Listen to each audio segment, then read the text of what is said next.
नमस्कार बच्चों, सरदानाज क्लासेस में आप सबका स्वागत है। दोहरान कार्य के क्रम में आज बारी है पद्य खंड की। आज मैं आपके समक्ष क्षितिज पद्य खंड के अति लघु प्रश्न लेकर उपस्थित हूँ, जो आपके दोहरान कार्य को आसान करने वाले हैं। तो आइए चलते हैं इन प्रश्नों की ओर।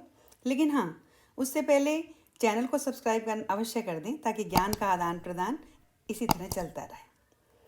तो देखते हैं इसका पहला प्रश्न। इनके उत्तर पहले की तरह डिस्क्रिप्शन बॉक्स में तो मिल ही जाएंगे, लेकिन साथ साथ इनका उत्तर आपको वर्बली भी मिल जाएगा। मैं साथ साथ उत्तर बताती जाऊंगी। पहला प्रश्न है, हारिल की लकड़ी से क्या आशय है? सूरदास जी के पद से लिया गया है। यहाँ हारिल एक पक्षी का नाम है जो हमेशा अपने पैरों में एक लकड़ी को थामे रहता है और यही लकड़ी उसके जीवन का आधार होती है। सूरदास की गिनती किन कवियों में होती है? तो सूरदास की गिनती अष्टछाप के कवियों में होती है। गोपियों ने अपनी तुलना किससे की है और क्यों? गोपियों ने अपनी तुलना गुड़ से लिपटी हुई चींटियों से की है, क्योंकि जिस प्रकार से गोपियां कृष्ण के प्रति समर्पित हैं, उसी प्रकार से चींटियां भी गुड़ के प्रति समर्पित हैं और अपने प्राण तक त्याग देती हैं। नेक्स्ट है, अयमय खांड न ऊखमय का आशय स्पष्ट कीजिए।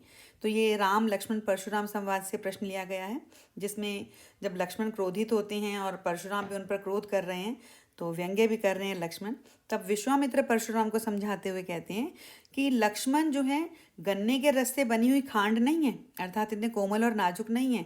वे तो लोहे से बनी हुई खड़ग हैं, खंग हैं, तलवार हैं, इसलिए वे कठोर हैं, क्षत्रिय हैं। नेक्स्ट है, परशुराम का क्रोध कैसे शांत हुआ? तो परशुराम का क्रोध राम की विनयशीलता से और विनय पूर्वक जो वचन उन्होंने बोले थे, शांति प्रिय वचन, उनसे शांत हुआ था। नेक्स्ट है, धनुष के टूटने पर लक्ष्मण ने क्या तर्क दिया? तो उन्होंने तर्क दिया था कि यह शिव धनुष तो अत्यधिक प्राचीन है और राम ने इसे नया समझकर केवल छुआ मात्र था और ये छूने मात्र से ही टूट गया, तो इसमें राम का कोई दोष नहीं है।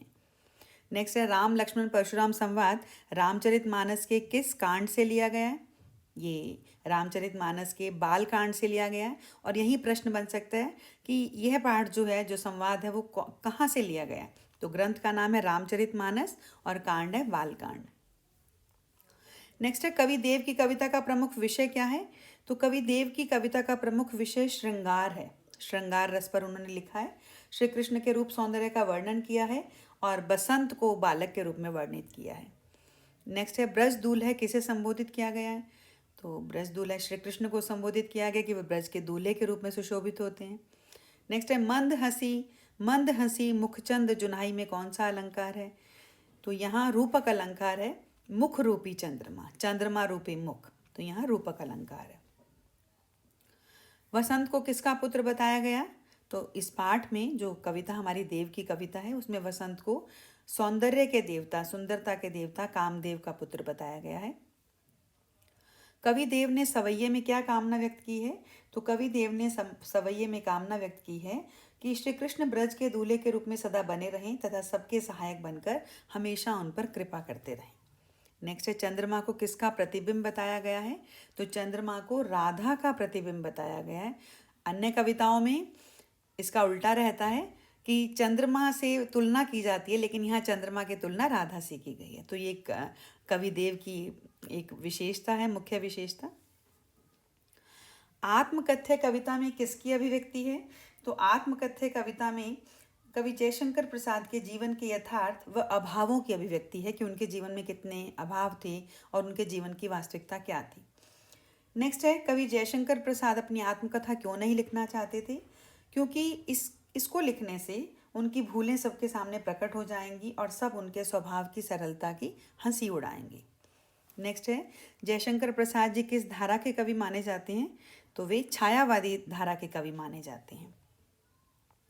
छायावादी धारा के कवि काल्पनिक होते हैं, कल्पना पर आधारित कविताएं लिखते हैं। नेक्स्ट है, देखो यह गागर रीति में गागर रीति से क्या तात्पर्य है? तो गागर रीति का अर्थ है, गागर होता है घड़ा, रीति होता है खाली, खाली घड़ा। इसका अर्थ है कि जयशंकर प्रसाद जी का जो जीवन था वो उपलब्धियों से रहित था, अर्थात असफल जीवन था।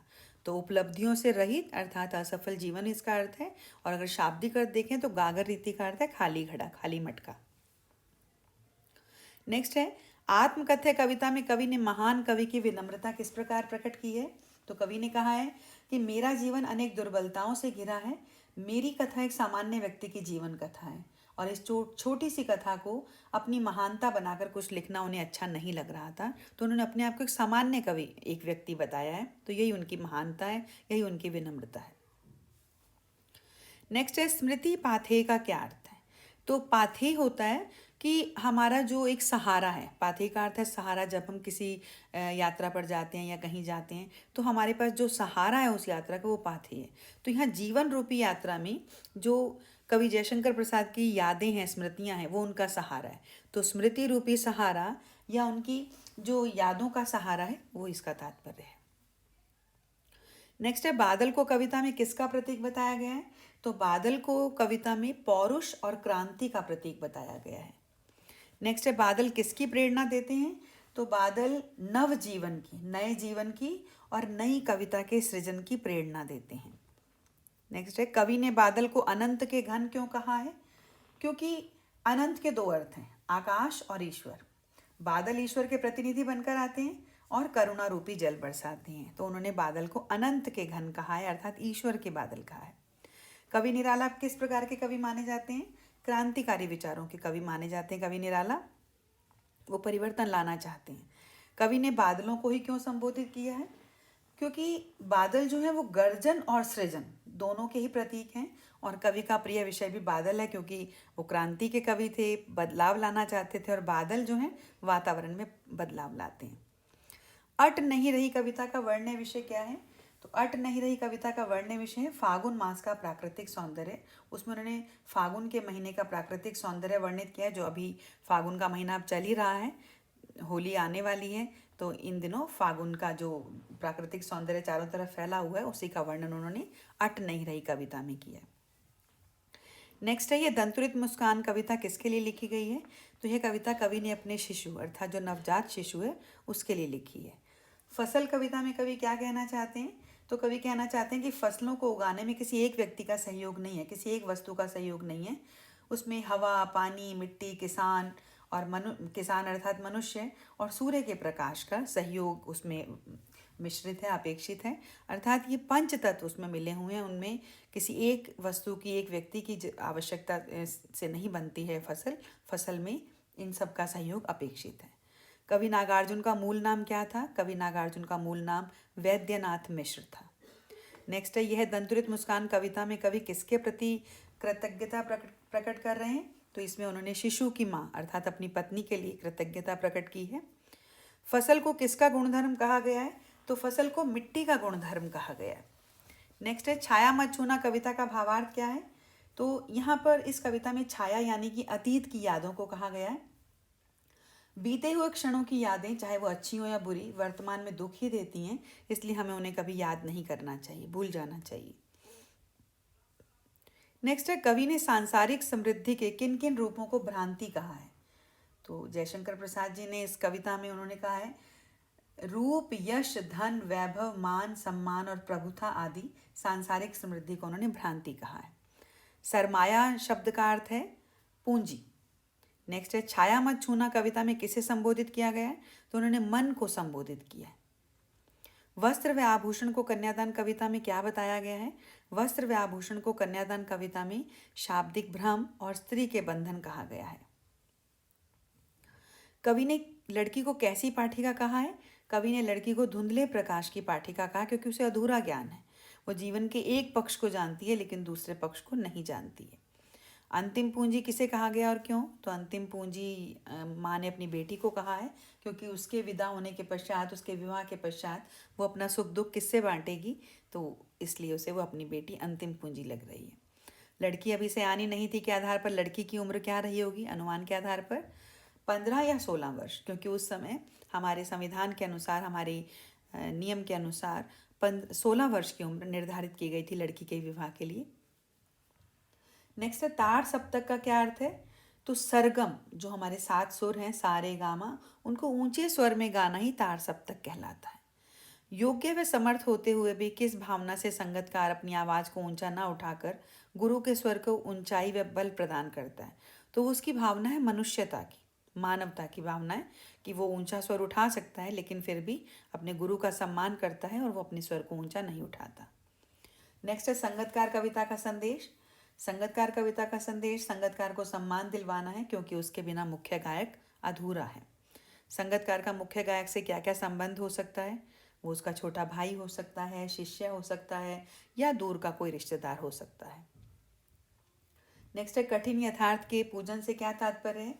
कठिन यथार्थ अर्थात जो हमारा वर्तमान है, तो वर्तमान को समझना और उसे स्वीकार करना ही कठिन यथार्थ है।